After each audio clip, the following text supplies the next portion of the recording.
여러분 안녕하십니까? 경제학 입문 이번 시간에 왕기초 경제학 챕터 11장 화폐 수요와 공급 그리고 통화 정책에 대해서 한번 살펴보도록 하겠습니다. 여러분 경제가 이렇게 돌아갈 때는요 사실은 그 윤활유 역할을 하는 게 화폐 아니겠습니까? 그래서 화폐를 가지고 서로 주고받으면서 경제가 빠르게 활성화되면서 성장의 원천이 된다 이렇게 볼 수도 있습니다.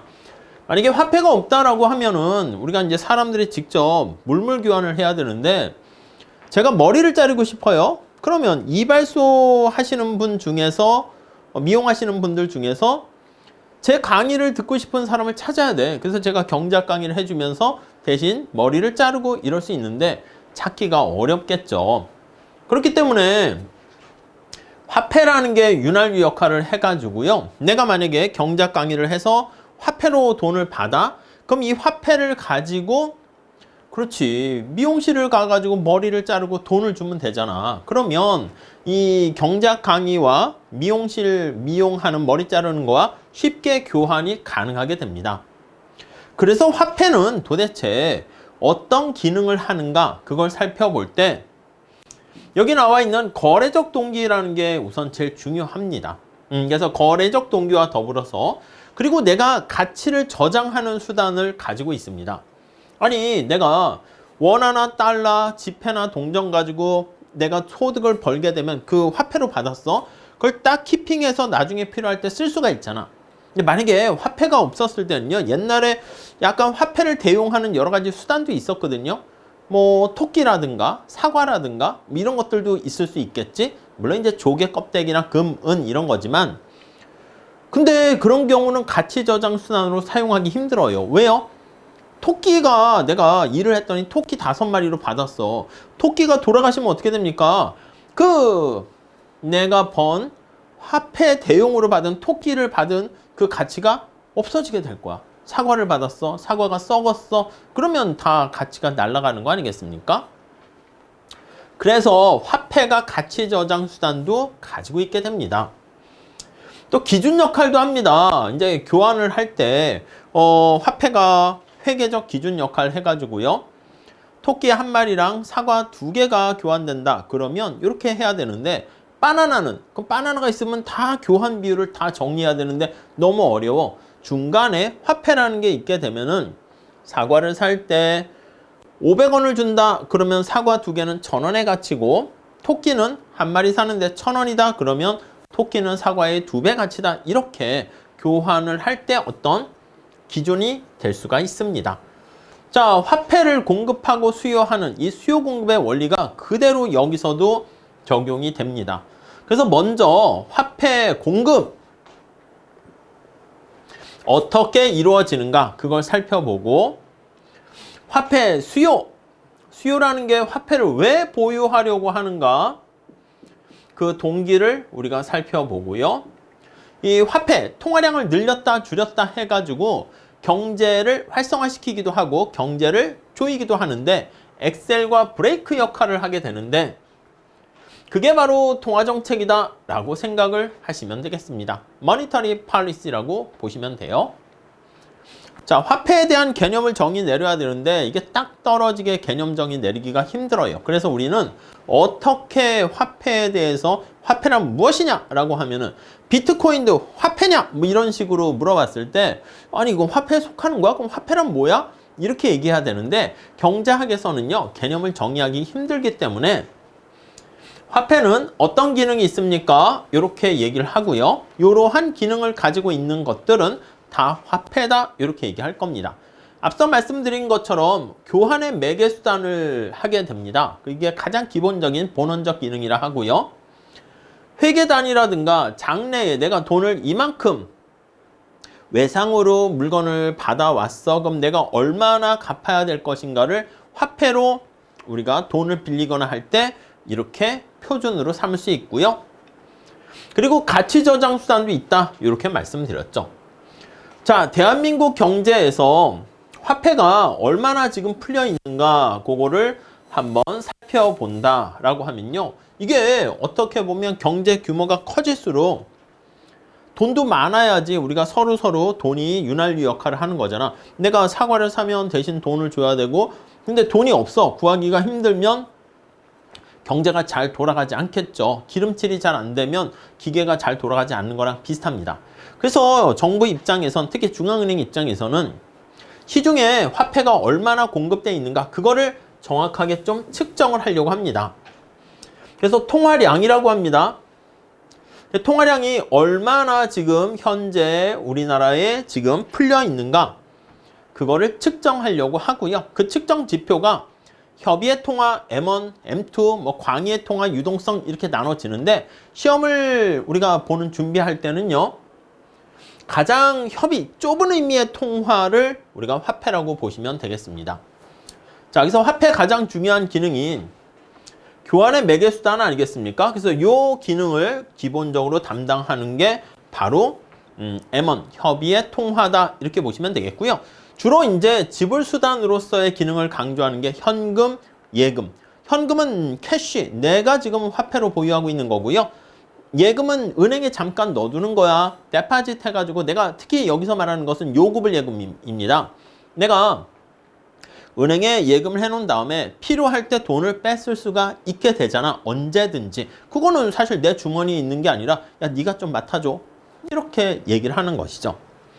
자, 통화지표라는 건 어디까지를 화폐에 여기 나와 있는 일반적인 지불수단으로 볼 것인가에 문제가 되는데, 시중에 통용되고 있는 화폐를 어느 특정 시점이야.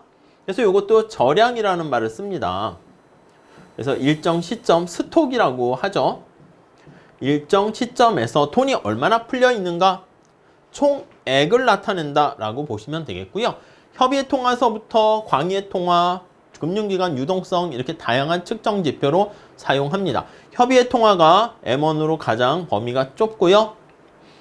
그 다음에 뭐 M2, 뭐 광의의 유동성, 리퀴디티, 뭐 이런 식으로 얘기하는데, 시험에서는 협의의 통화 정도만 체크하시면 되겠습니다.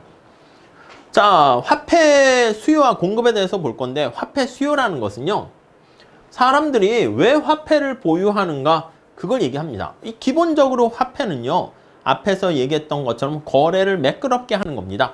개인도 마찬가지야. 거래를 위해서 화폐 수요가 있습니다. 여러분들이 화폐가 없어, 현금이 없어, 그러면 짜장면집 갔어, 짜장면 주세요, 먹었어. 그 다음에 이제 뭔가 대가를 지불해야 되잖아. 저기요, 제가 주식이 있는데요, 아니면은 제가 부동산이 있는데요, 어떻게 그거를 결제하겠습니까? 그러니까 여기요, 현금이요, 이렇게 주게 되면은 짜장면과 쉽게 교환이 되는 것이죠. 그래서 내가 거래를 위해서 화폐가 있어야 됩니다.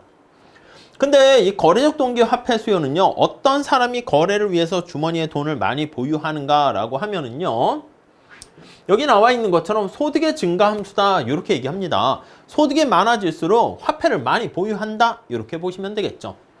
자, 그런데 여기 나와 있는 화폐 수요는요, 케인즈라는 사람이 강조해서 얘기했습니다. 이걸 케인즈의 유동성 선호설, 이렇게 얘기하거든요. 유동성이 제일 높은 자산이 화폐예요. 그래서 유동성 선호설, 이렇게 얘기하는데, 거래를 위한 동기뿐만 아니라 예비적 동기도 있습니다. 예비적 동기는 말 그대로 예비 상태, 비상 사태를 대비하기 위해서 화폐를 보유하는데, 이것도 이제 소득의 증가 함수야. 그래서 거래를 위한, 그리고 예비적 동기, 비상금 같은 것도 소득이 많을수록 거래를 위해서 지갑에 돈이 두둑히 있고, 소득이 많을수록 비상금을 많이 보유한다 라고 보시면 되겠습니다. 오케이? 근데 예비적 동기는 그렇게 비중이 크진 않습니다. 자, 그거 외에 케인즈는요, 또 뭐라고 했냐면, 투기적 동기로 화폐를 보유한다, 이렇게 얘기했습니다. 아니, 여러분 생각해봐. 와, 비트코인 가격 떨어졌네, 주식 가격 떨어졌네, 집값 떨어졌네, 내가 그걸 살려고 하면 돈이 있어야 되잖아. 그렇기 때문에 단순한 거래를 위한 목적이 아니라, 내가 화폐를 투자라고 보시면 돼. 스페큘레이티브로 번역한 건데, 보통 이제 케인즈는 심플하게 화폐를 보유하거나 다른 대체 자산으로 채권 하나만 있다라고 얘기했거든. 화폐를 보유하거나. 근데 이제 현실에서는 채권 이외에 많은 포트폴리오라고 해가지고 금융자산뿐만 아니라 실물자산도 있긴 하겠지. 아무튼 내가 화폐를 보유하게 되면 직접 거래를 할 수 있지만, 화폐를 계속 가지고 있으면 내가 채권을 구입하게 되면 어떻게 되겠습니까? 그치? 채권 보유하게 되면 나중에 원금을 받을 뿐만 아니라 국채도 그렇고 그냥 회사채도 그렇고요. 이자를 받게 되는 거잖아. 그러니까 이자 수익이 있다고. 자, 그렇기 때문에 채권을 보유할까? 차익 거래를 통해서 이득, 이자 수익을 얻기 위해서 내가 화폐를 보유하는 거야. 그러니까 화폐를 보유하게 되면 뭐냐면 주식 가격이 떨어졌다? 내가 그걸 구입하는 거지. 채권 가격이 떨어졌다? 그걸 구입하는 거지. 그러면 거기서 차익 거래를 우리가 획득할 수 있기 때문에 내가 그거에 대비해서 요거는 조금 어려울 수 있는데 여기 거래적 동기랑 예비적 동기는 소득의 증가함수잖아. 이거는요. 이자율에 화폐 수요가 반비례한다. 그렇게 보시면 되겠습니다. 여기 설명은 좀 넣어놨습니다. 이자율이 상승하면 채권 가격은 이자율과 반비례 관계가 있어서요. 화폐 대신 채권으로 대체해서 투기적 동기의 화폐 수요가 감소한다. 이렇게 얘기를 하거든요. 근데 이거는 기본 강의 때 좀 더 말씀드리도록 할게요. 오케이? 자, 다시 정리하겠습니다. 화폐 수요는 케인즈가 얘기했는데 이렇게 거래적 동기, 예비적 동기, 투기적 동기 세 가지가 있고요. 그래서 유동성이 제일 높은 자산이 화폐래 가지고 요 유동성 하면은 요게 화폐라는 말과 동의어로 생각하시면 되겠고요. 선호설 하면은 수요라는 말과 동의어로 생각하시면 되겠습니다. 그래서 이게 바로 화폐 수요 이렇게 정리하시죠. 오케이? 네, 그 정도 봐주시고. 자, 그 다음에 화폐 공급 한번 보겠습니다. 화폐 공급은요, 본원통화의 공급이 있어요. 이거는 이제 우리나라가 이렇게 있으면 중앙은행 창구를 통해 가지고요, 중앙은행에서 한국은행이지, 돈을 처음에 찍어냅니다. 한국은행 밑에 조폐공사를 시켜서 돈을 찍어서 지하실에 쫙 가지고 있다가 중앙은행 창구를 통해서 밖으로 이렇게 나가게 되는 거. 그래서 이게 하이파월드 머니다 해가지고 H라고 이렇게 많이 쓰게 될 겁니다. 오케이? 자, 중앙은행 창구를 통해서 시중에 나온 현금, 그걸 바로 본원통화라 얘기하는데 요건 암기하셔야 됩니다. 이 본원통화는 현금과 일반 예금은행, 시중은행의 지급준비금의 합으로 이루어져 있습니다. 오케이. 자, 본원통화는요, 직접적으로 통화량의 증가로 연결이 돼요. 그러니까 중앙은행이 돈을 팡팡팡 찍어가지고 뿌려버려. 그러면 시중에 돈이 많이 풀리는 거 아니겠습니까? 근데 여기서 그냥 끝나면 그렇게 대단하지 않는데 이름에서 알 수 있듯이 하이파월드 머니야. 그래서 이걸 번역할 땐 고성능으로 번역하기도 합니다. 고성능 화폐라고 얘기합니다. 이게 뭐냐면 자, 어디 은행이 있습니다. A라는 은행이 있어. 중앙은행이 본원통화를 이렇게 증가했다라고 할게요. 본원통화를 100억을 증가시켰다고 할게. 그 은행이 뭘 하는 겁니까? 돈이 이렇게 들어오게 되면 그거를 그냥 계속 움켜쥐는 게 아니라 그걸 가지고 누군가한테 비싼 이자로, 대출 이자로 해가지고 돈을 빌려주는 거야. 그러면 이 사람한테 저축을 했으니까 저축 이자를 줘야 되는데 한 3%? 대출해서 10% 이자를 받게 되면 그 차익인 7%만큼을 중간에 자기가 먹는 거지. 이해 가시죠? 그러니까 중앙은행의 창구를 통해서 이렇게 본원통화가 증가했어요. 그럼 이게 은행에 들어가면 은행에서는요, 근데 다 대출해주면 안 돼. 나중에 돈을 예금했거나 중앙은행이 야, 그거 내 돈 좀 내놔. 이렇게 하면 돈을 줘야 되잖아. 그러니까 이제 전부 다 가지고 있으면 안 되지만 그래도 대출을 어느 정도 해야 됩니다. 그래서 지급준비율이라 해. 그래서 대략 한 10% 보유하게 됩니다. 그러면 10억은 지급을 위해서 준비하게 되고요. 90억을 대출을 해줄 수가 있게 되는 거예요. 이해 가세요? 그래서 여기 이렇게 시중은행에서는 90억이 이렇게 오게 되면 요거를요, B은행에 다시 대출을 해주게 됩니다. 오케이, 이해 가시죠? 자, 그럼 B은행 입장에서는 90억이 들어왔어. 그럼 이거를 다 자기가 대출해 주는 게 아니라 거기에 10%, 지금 우리가 가정하는 것은 이걸 지급 준비율이라고 합니다. 나중에 공식으로 암기할 때 쓸 거야. 그래서 지급 준비율은 들어온 예금 중에서 지급을 위해서 몇 %는 그 법정 필요 지급 준비율이라 합니다. 그래서 대출 못해요. 대출 못하고 은행에 예금을 맡긴 사람이 내 돈 주세요 하게 되면 지급을 위해서 키핑하는 거와 준비하는 금액이다 이렇게 보시면 되겠습니다. 여기선 10%다라고 하면요. 자, 90억이 들어오게 되면 90억의 10%인 9억은 자기가 가지고 있어야 되고 81억은 대출을 해줄 수가 있게 되는 거죠. 그럼 이렇게 또 81억이 대출이 갑니다. 그러니까 여기서는 지금 90억이 대출을 하게 되고요. 이해 가시죠? 그럼 역시 이것도 또 다른 은행한테 가게 되면은 얘도 10% 놔두고 또 대출하고 다른 은행으로 가게 되면 또 이만큼 지급준비금으로 갖고 있고 또 대출하고 이게 반복됩니다. 자, 그러면 지금 뭘 얘기하는 거냐라고 하면 신용창조라고 했습니다. 예금은행은 지급준비금을 제외한 나머지를 대출할 수가 있습니다. 그래서 시중에 돌아다니는 돈은 어떻게 된다? 처음에 이것도 사실 어떻게 보면 100억이 이제 들어오는 거니까 경제 내에 돌아다니는 거지. A은행이 다시 B은행한테 90억을 대출해 주니까 90억이 또 추가적으로 대출되는 것이고 여기 81억 원이 또 대출하게 되니까 이게 계속 돌아다니는 거야. 그래서 중앙은행이 본원통화, 하이파워드 머니라고 하는 것은 본원통화를 공급했을 때 몇 배 이상의 돈이 이렇게 돌게 된다라는 걸 알 수가 있고요. 그래서 새로운 돈을 추가적으로 신용을 창조하게 되는 것을 신용창조다 이렇게 보시면 되겠습니다. 여러분 지급준비율이 낮아지면 지금 10%만 지급할 수 있도록 했잖아. 근데 만약에 지급준비율이 5%로 낮아지게 된다 그러면 대출을 더 많이 해줄 수 있지. 여기 90억만 대출해 주는 게 아니라 지급을 위해서 5%만 지급을 위해서 키핑하세요. 그럼 95억 원을 대출할 수 있기 때문에 이런 게 시험에 출제됩니다. 계산하는 것도 나오지만 지급 준비율이 낮아지게 되면 신용승수가 커지면서 화폐가 더 많이 증가하게 된다라는 것을 알 수 있습니다. 좀 어려워요. 기본 강의 때 좀 자세하게 더 많이 얘기할 겁니다. 자, 그래서 지금 살펴본 것처럼 중앙은행이 통화량을 늘렸다 줄였다 해가지고요. 엑셀과 브레이크를 밟는 것처럼 경제를 활성화시켰다가 좀 이렇게 옥죄었다가 그런 활동을 하게 되는데 그게 바로 통화정책이다 라고 보시면 돼요. 근데 일반적인 제너럴한 통화정책의 수단 이게 우리한테 중요한데요.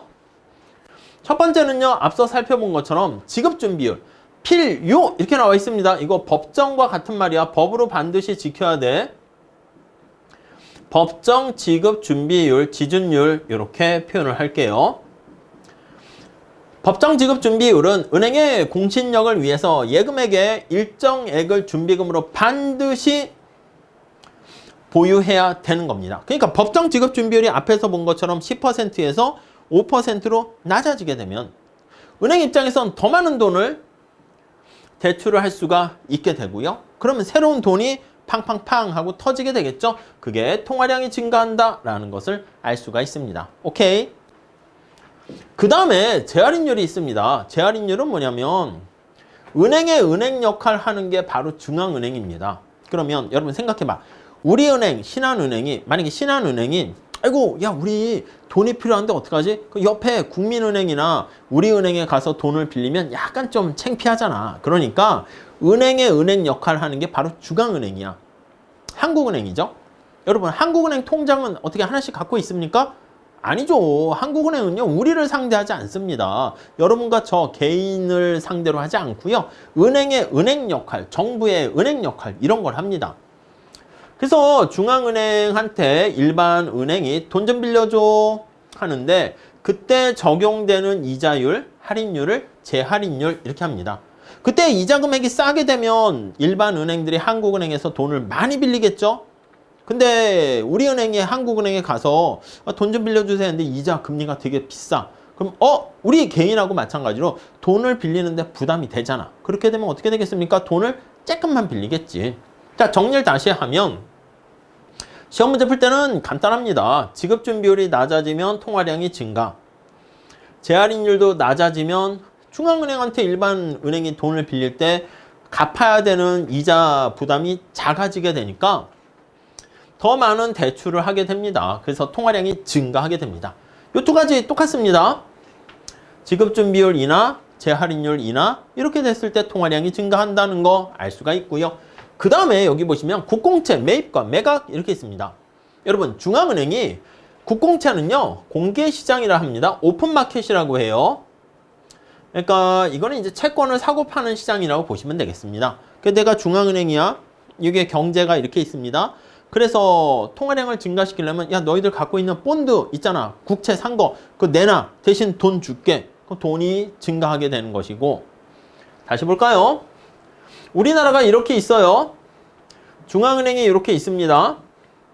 자 이랬을 때 중앙은행이 통화량을 증가시키려고 하면 본드를 내놔 이렇게 하는 거야. 매입을 합니다. 본드를 매입하게 되면 중앙은행이 구입을 하는 거야. 그럼 대가로 뭔가 돈을 줘야 되지 않겠습니까?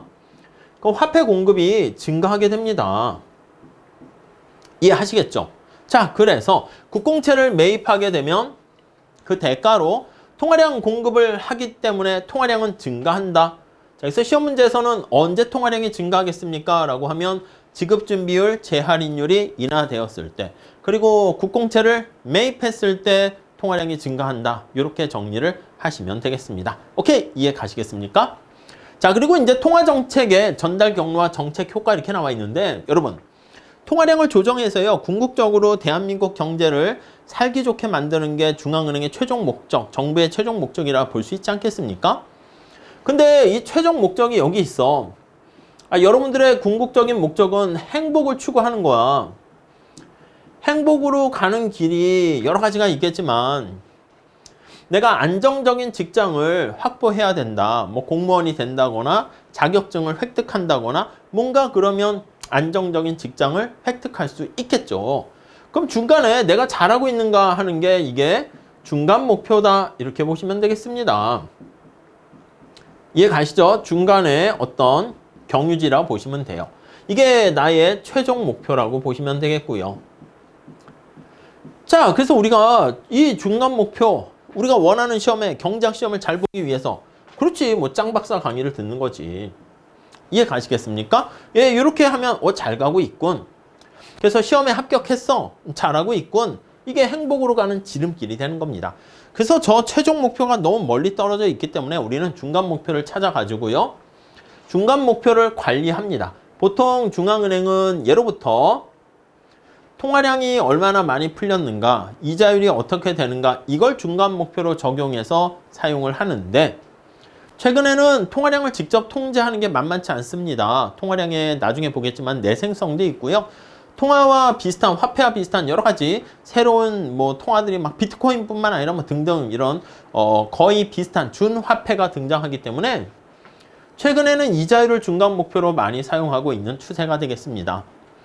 근데 더 나가서는요, 이렇게 중간 목표를 쓰지 않고 우리의 궁극적인 목적은 행복을 추구하는 거잖아. 어떠한 방법이든 다 상관없어.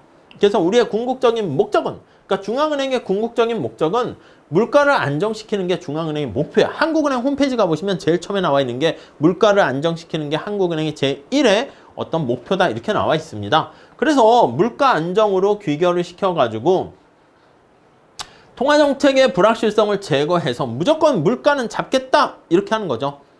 미국의 연방준비제도 페드에서는요, FOMC에서 이제 이자율을 통제하게 되면서 요즘 물가가 엄청나게 올라가는 인플레이션 상황이 돼서 인플레이션을 잡으려고 막 노력을 하게 됩니다.